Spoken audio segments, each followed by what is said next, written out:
Poncho knows. You know, artists have evolved beyond just being artists.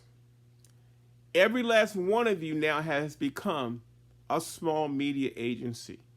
And you need to really understand what I mean. And when I started in my career, all I needed to be was an artist. Okay?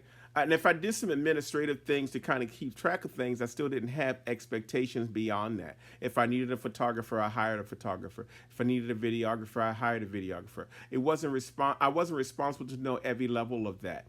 Today, with phones and social networking, you are now a small agency, a small media agency, which means you have to know video, you have to know photography, you have to know some marketing, you have to know some social stuff. So wake up and realize that you can no longer walk in this chasm of just being an artist and creating your work. And everybody hates this. This left brain, right brain duality thing is just getting to that point.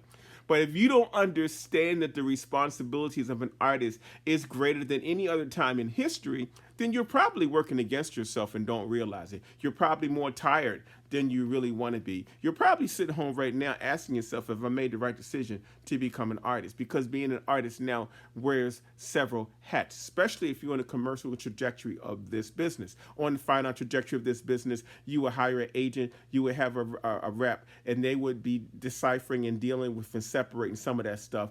And in that market, you can be behind the scenes more than in front of the scenes, whereas in the commercial market, you are in front of everybody and have to do everything. Choose your path, choose your sword, understand what the differences are. But this is one thing that I see artists struggling with, and if you're in that boat, it's time to sit down and reevaluate. Poncho knows. Peace.